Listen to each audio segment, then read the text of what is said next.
Big Apple Blitz with Anthony Rivardo and Matt O'Leary.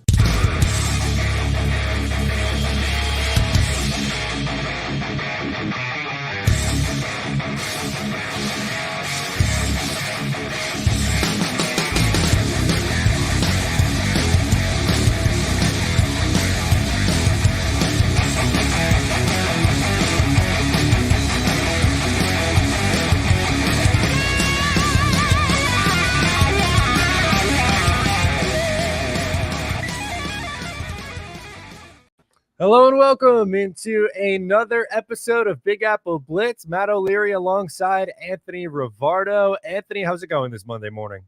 It's going great, man. Can't complain. Giants just unveiled their new logo for the 100th season of the franchise. Pretty exciting stuff. They didn't unveil those ugly uniforms that leaked, so either that was a false leak or the Giants saw all the fans' reactions to how ugly those uniforms were, and they ex-nayed it. That's totally possible.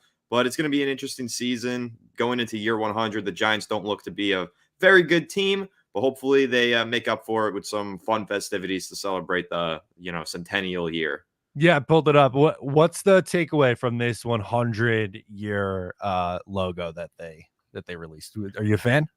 I'm a fan. I think it's pretty cool. Honors a lot of the history of the franchise in many different ways. Some really subtle details built into it, and it's cool. I like it more than the 90th season logo that they wore in 2014 for OBJ's rookie season. I remember that one pretty distinctly. This one's pretty cool. I like it. I just think that they need to do a little bit more to celebrate, whether that be alternate uniforms, announcing new primary uniforms for next year, something of the sorts. So is this going to be like a patch on the jersey somewhere? Is that what the anticipation is? They've got it as a patch on the left chest. Side of the chest, and I think it's on all the hats that are going to be on the sidelines. Okay, there we go. So keep an eye on that. Yeah, I just pulled up don't love the 90th one as much. I think this 100 one looks a lot better than what they were rocking 10 years ago. So it'd be cool. We'll keep an eye on that and look for that on the uniforms. But you're kind of talking about how you're hoping that, it's a year 100 team's not necessarily expected to be very good, but we do have ESPN released this morning their post-draft power rankings. So I thought it'd be cool to go through and look where both of these teams are consensus-wise post-draft. We'll start with the Giants. We'll work our way up here. Giants are coming in at 28 here on this one. Stay the same after their post-free agency rankings. Fifth worst in the NFL, if you want to look at it that way. Yeah, honestly, makes sense. They did pick 6th in the draft, so being in the bottom 10 is expected. I guess when you look at the blurb that they have, bringing in Brian Burns instead of Jihad Ward, obviously that is a massive upgrade, and they definitely did improve their edge rusher position like the blurb says, but overall, this roster is still a long ways away from being a highly competitive one. And so I think that 28 makes sense. If they were any lower, you'd probably say it's harsh. If they were any higher, you'd probably say it's an overrating. So 28 honestly sounds about right to me. Yeah, so beneath them, you have the Cardinals at 29, Pats at 30, Broncos 31, Panthers 32. Hard to argue any of those ones. I think that's probably the order I would have it in. I think I'd go Panthers 32, Broncos 31, Pats, Cardinals then, but I guess looking at the teams in front of them, are you comfortable putting them behind, let's see, Washington 27, Tennessee 26, and the Raiders, 25? I think they should be ahead of Washington. They did beat Washington twice last year, so I think that should factor into a power ranking. And I also think that Washington's roster is undergoing a lot of overturn. They did make a lot of significant upgrades this offseason, but overall, when you're looking at all of the changes that they made, it's kind of hard to project that that's going to boost their power and improve how they play this season. You really don't know until you see it on the field, and I think that the Giants are a little bit more established in what they have and who they have. So I do think they should definitely be ahead of the Washington Commanders, albeit probably only by one spot. And then you can make a strong case for being ahead of the Tennessee Titans as well, considering they just fired their entire coaching staff. Giants took one of their coaches on in defensive coordinator Shane Bowen, and they didn't really do a ton to get better this offseason. I think the Giants roster improving moves were a little bit better than the Titans in some respects. And then the Raiders is honestly a push, 50-50 on that one. So you can make an argument for the Giants to be up a little bit higher. I think they should definitely be over the Commanders. But outside of that, it's really 50-50. Yeah, it seems like negligible at that point, the differences between these teams, which is fine. I kind of agree with you on the Commanders one, but my question to you is, do you think they are factoring in the rookie quarterback and that being a positive in this instance? Like, we don't really know what Jaden Daniels is, and there's a chance he could be better than what Daniel Jones has shown, and that's why they're factoring in higher. That's probably what it is. I think that when you look at Giants fans and fans of the NFL in total, everybody's very down on Daniel Jones right now. I think the consensus is he should not be starting this year. The Giants are probably making a mistake going into the season with him as their starter.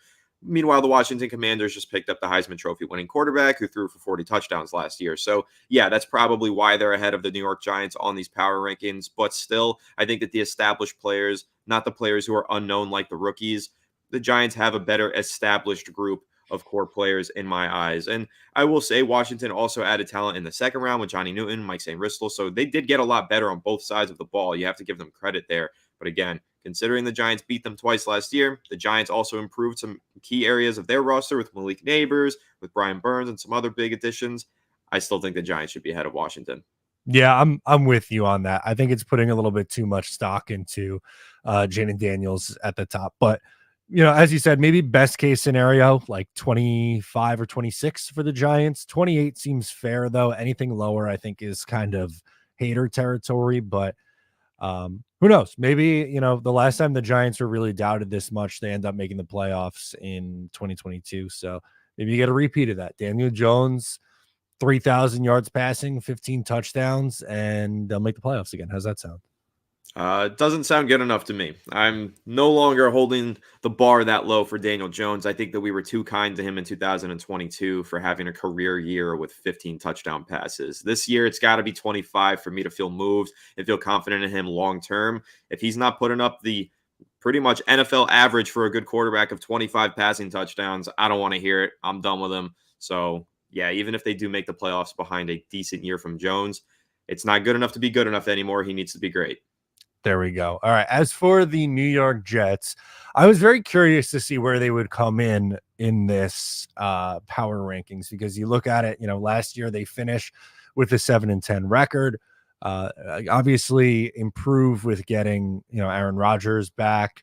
And most people agree that this is, a very good roster going into 2024. I really do my best to try to take as much bias out of it as humanly possible.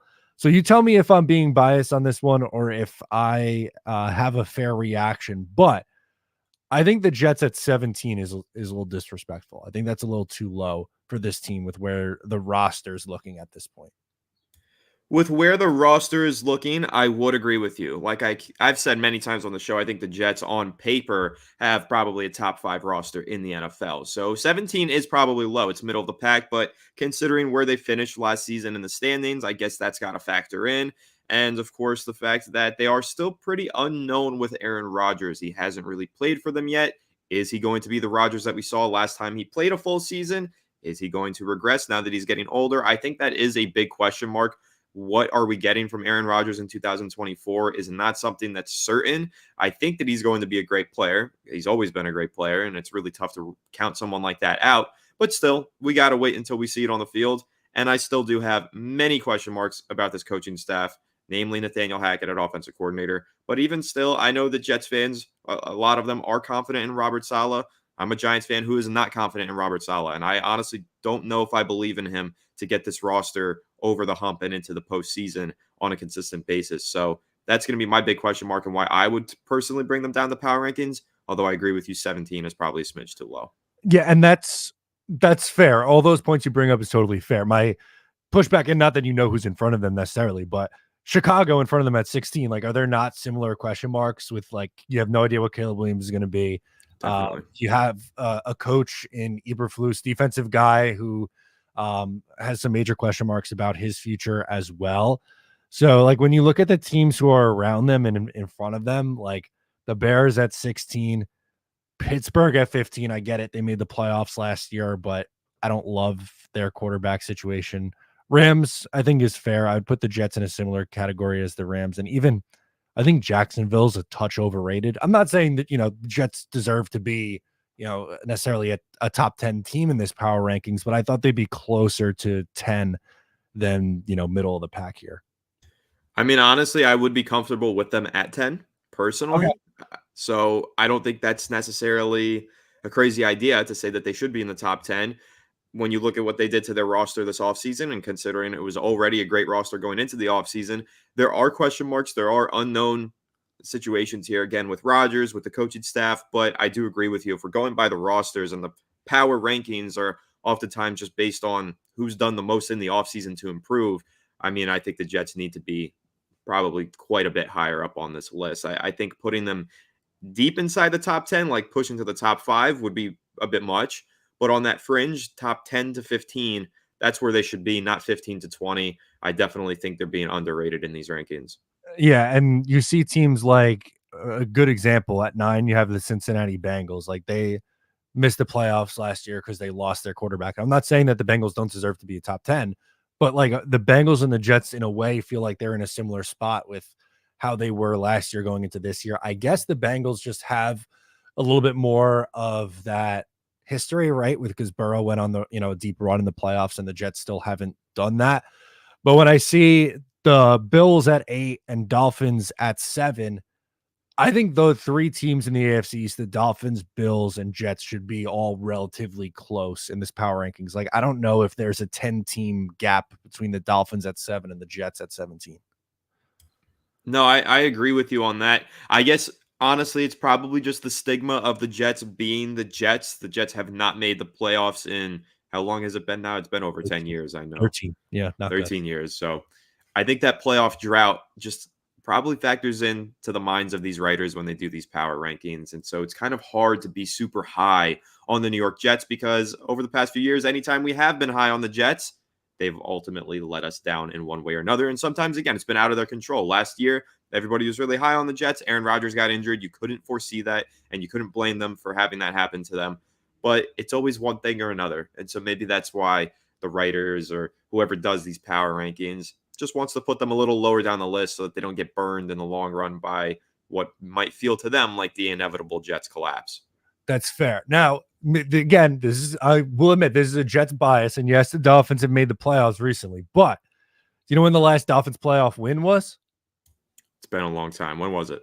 2000. Were you even alive then? Not yet. Okay, see, there you go. You got to go back to December 30th of 2000 in order to get to the last Miami Dolphins playoff win, which is an overtime win over Peyton Manning's Indianapolis Colts. So I don't love seeing the Dolphins getting the benefit of the doubt at 7, but the Jets are held to the standard at 17. That's what gets me a little bit with this one. I do think the Jets not the Jets, sorry. The Dolphins are a little bit of an overrated team right now. I think that they had a lot of injuries that banged them up on the defensive side of the ball, including Jalen Phillips, who's probably not going to be ready for the start of the season, I would assume, since he suffered that injury so late in the year. They've got a lot of question marks on that team. And I think overarching question mark is Tua Tagovailoa. Can he perform in those clutch moments? And that should ultimately bring them down the power rankings. And I see that they were at 6. They fell to 7. Maybe falling to 10 makes more sense to me. I think that's a team that should be on the fringe for the top 10. As much talent as they have, especially in their receiving core and on the offensive side of the ball, and as much as I do personally believe in Mike McDaniel, I just have a lot of question marks in general about the Dolphins' consistency and ability to win past the month of November. So I do think you are making a strong argument there for maybe the Jets being in front of Miami.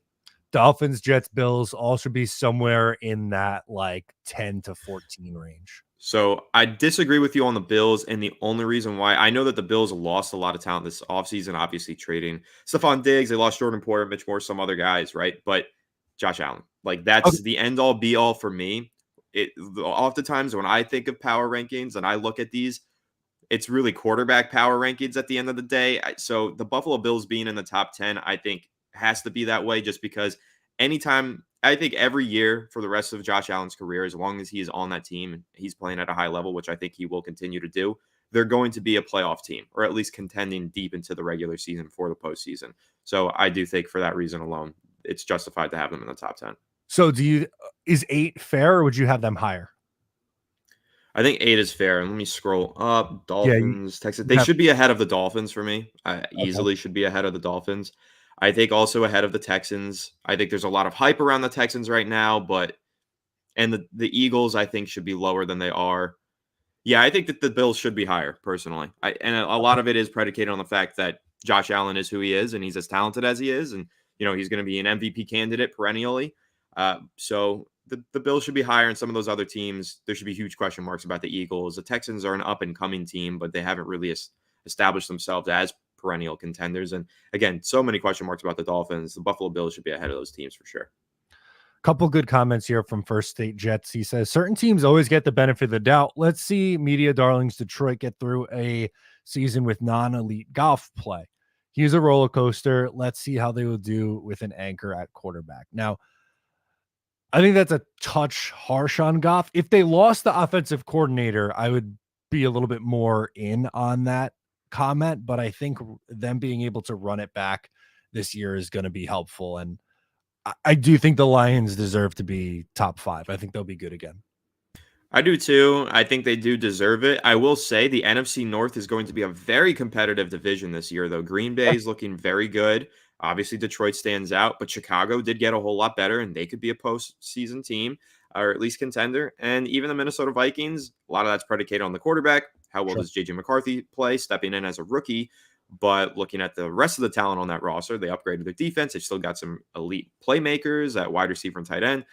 That's just going to be a really fun division to watch. So a little off topic there, but in terms of these power rankings, I think you can make the case for a good portion of that NFC North being ahead of the Jets on these rankings, and they should be a very interesting division to watch. But ultimately, how Detroit plays against their rivals is going to predicate where they land at the end of the year power rankings.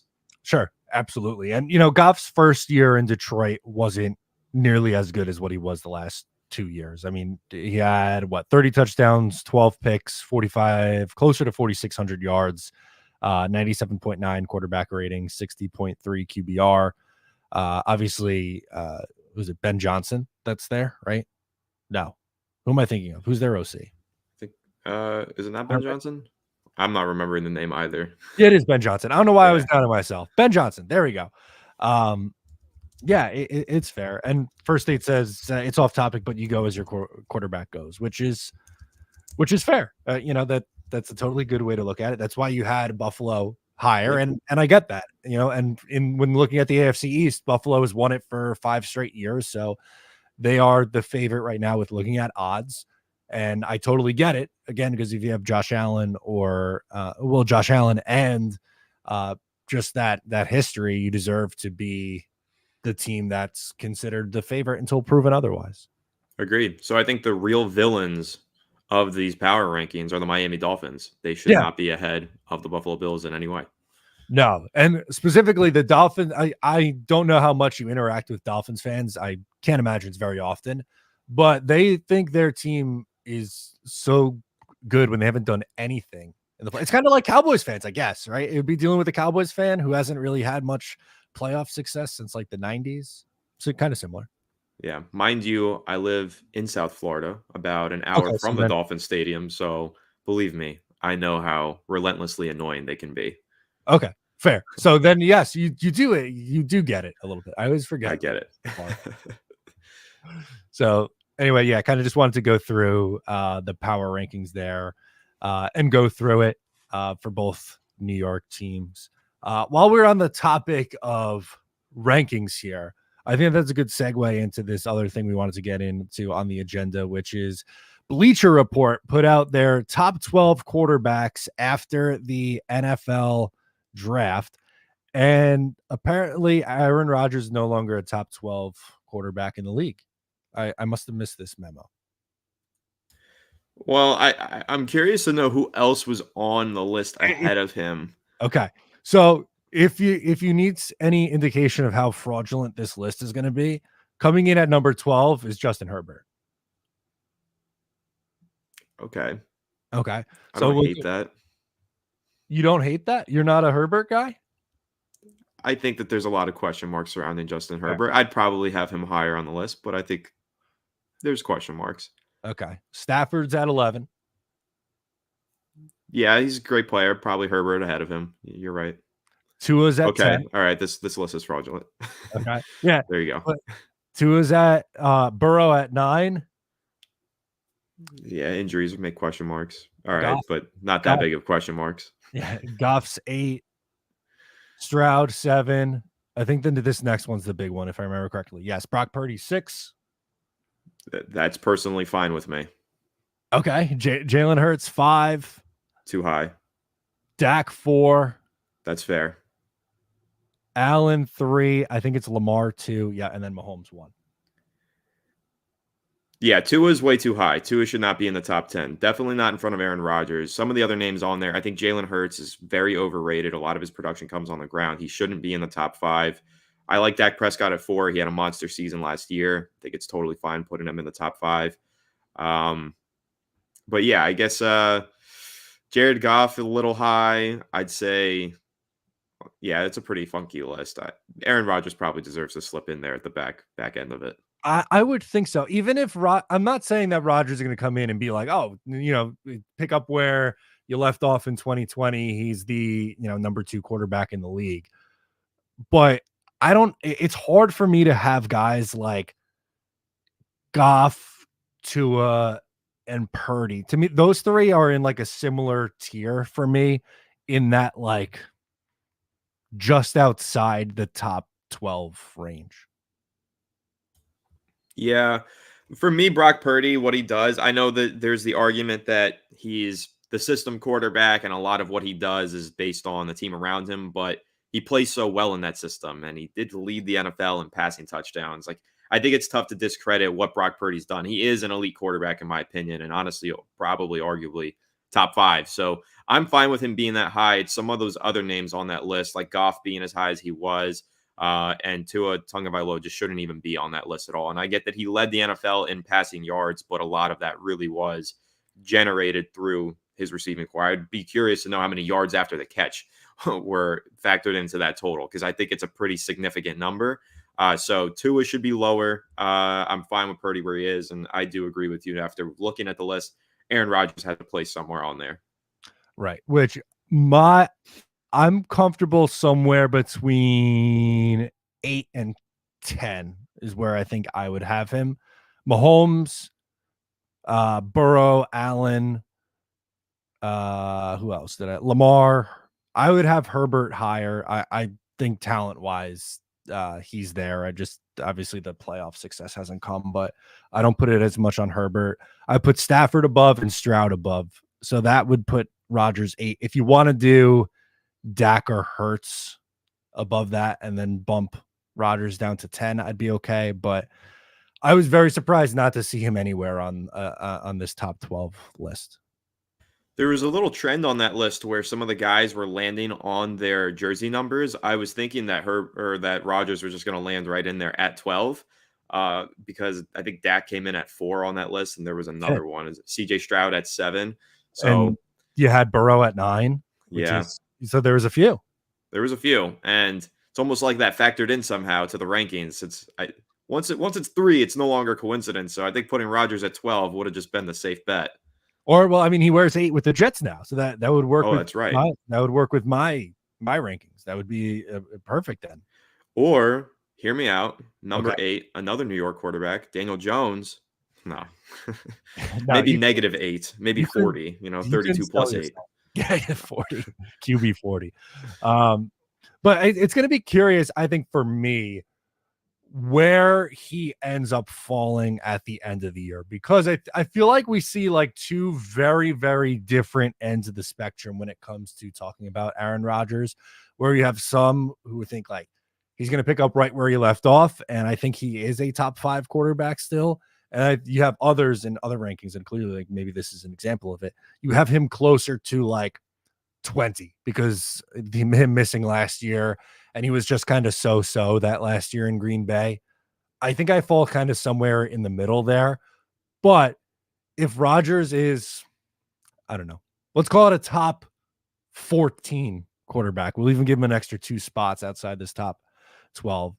I think that would still bode well for the Jets with how well they are built defensively and their ability to run the ball with Breece Hall.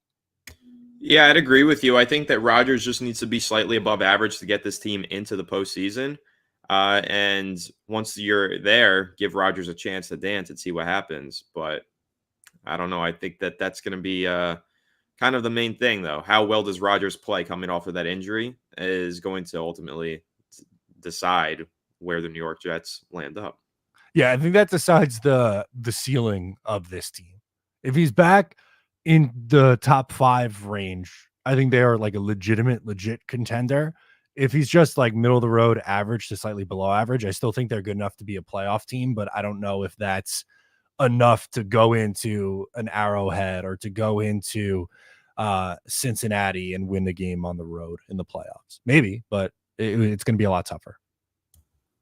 Yeah, and that's where you hope that your quarterback just turns into a different player in the postseason, right? Like if he's above average for the majority of the year, you just hope that you get a different version of him in January where he raises his performance level. And that's not unheard of for Aaron Rodgers, although he has struggled to make it past the NFC Conference Championship game throughout his career. Sure. But he usually does make it through into the third playoff game. So I think that as a Jets fan, you're hoping just to get him an opportunity to play into the playoffs and then just hope it breaks his way. I would sign up for an AFC. I'll tell you that right now. In what is this, May 13th, 2024, I would sign up for an AFC Championship game appearance this year for the Jets. Give me that all day.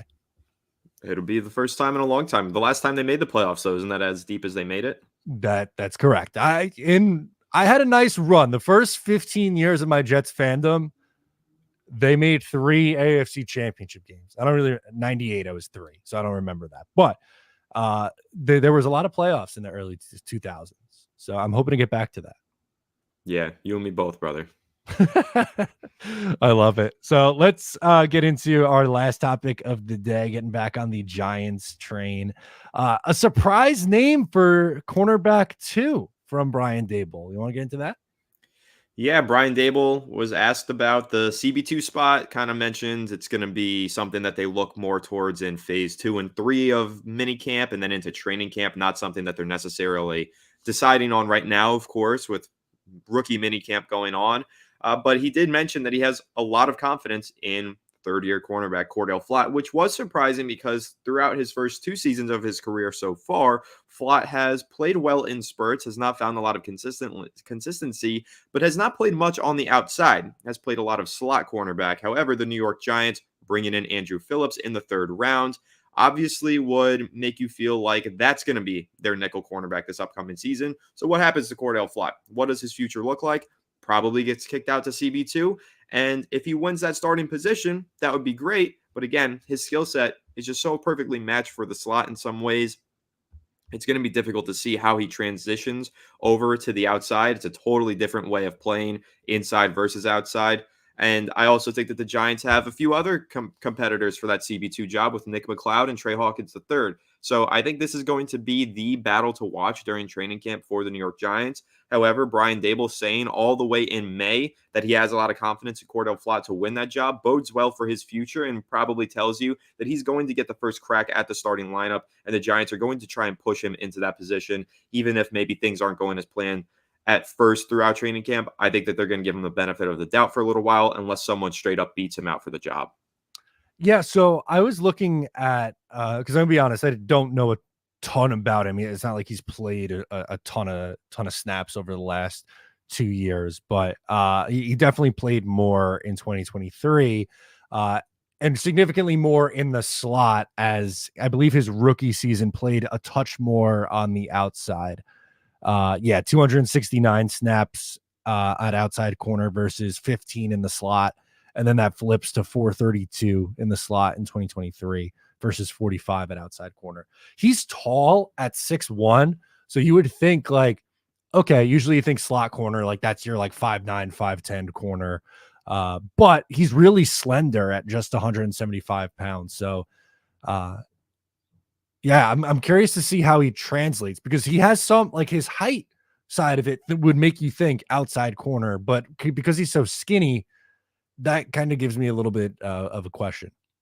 Yeah, and pretty much all the plays that he's made, like the ones that have really stood out and kind of as a Giants fan, you think of Cordell Flott, those signature plays that he's had so far they've been in the slot and they haven't been outside, even though he has played in both positions and kind of rotated around. And I know that in particular, there was one big play that he made in that playoff game that the New York Giants won in the 2022 season against the Vikings. I believe it was on that third down on Minnesota's final offensive drive. It was Cordell Flott who came up with a big pass breakup, I believe on KJ Osborne on the left side of the field, playing out of the slot. And that was the one that kind of flashed to Giants fans and said, hey, maybe there is some talent here. Went up against a speedy, slot receiver on a big time moment of the game, playoff game, helped them win the game and made that play, showed his mentality is there and his ability to make those plays is there. So that kind of began the Flott in the slot campaign amongst Giants fans. He ended up getting that slot cornerback job, but now just a year later, looks like he's moving outside. And that was my one criticism with the Andrew Phillips selection, is that he was very much a nickel cornerback, and I felt like the Giants needed to address outside cornerback, but bringing in Phillips to be their slot cornerback, he's a great player. I'm just concerned now that they don't fully have their CB2 position solidified, and it's got to take shape throughout the summer. Otherwise, they might be scrambling to add some veteran who might be a little bit washed up at the start of the regular season. Something else that worries me a little bit with his game is his missed tackle rate. He was at 15.6% last year and 13.8 in his rookie season. Now it's a small sample. It's not like he's really played like a ton over the last couple of years, but if he is going to get that bigger role, that could potentially be an issue in the underneath passing attack if he can't come down and make the plays after the pass is completed. Yeah, and I think that's one of the reasons that they might want to move him out of the nickel, because playing nickel cornerback, you do need to be capable of stopping the run. And I think that's something that Andrew Phillips, on the other hand, Kentucky cornerback that we drafted in the third round, very good against the run. Did have a slightly high missed tackle rate, but also just plays with a lot of aggression and had, I believe, an SEC leading 23 defensive stops, according to Pro Football Focus, which takes into account his run defending stops, basically making the tackle on third down to keep the runner short. So those kind of plays, Andrew Phillips has done really well, which is why we think his skill set is going to translate excellently into the nickel cornerback position.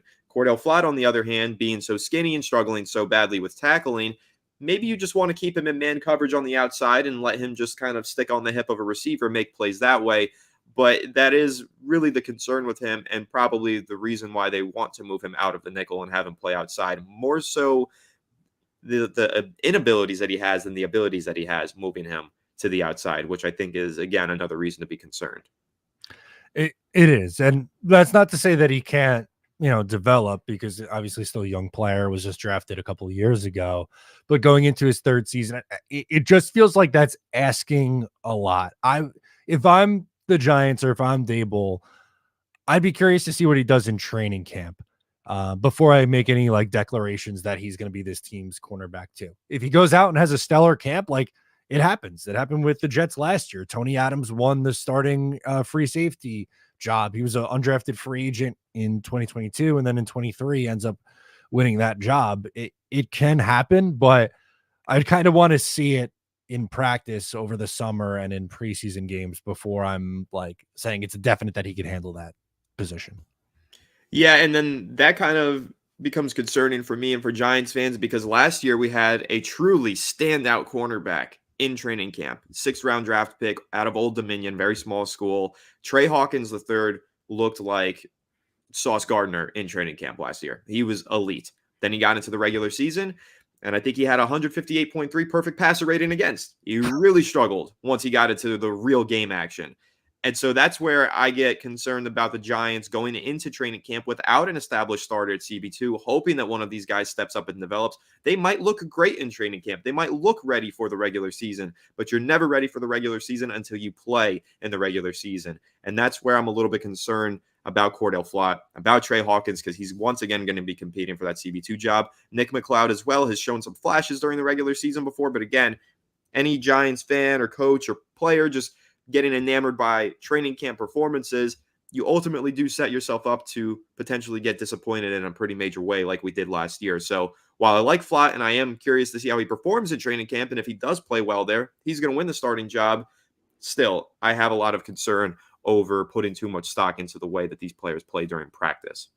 Totally fair. Now, just looking at, this is unofficial, but the Ourlads depth chart has right now as the starting outside corners Deontay Banks and Nick McLeod, which is someone that you mentioned. If you had to handicap it, or if you had to make your prediction, do you think it's going to end up being McLeod if the roster stays the same?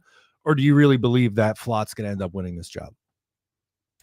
Yeah, I think that Nick McLeod, for me personally, is the leader in the clubhouse to take that job. I think that what he did in week 18 of last season versus AJ Brown before Brown went down with that injury was really impressive. And just throughout the rest of that game, even Brown went out, I thought Nick McLeod looked really good. So it was kind of one of those moments where he ended his season on a high note, and now he's kind of stuck out in my mind going into the offseason. Like McLeod might be that guy. He really flashed towards the end of the year. Maybe he was starting to come into his own. So I think that McLeod has the best skill set for the outside out of all the guys competing for the job as well, minus Trey Hawkins. But again, a young player from a small school might need another year of development.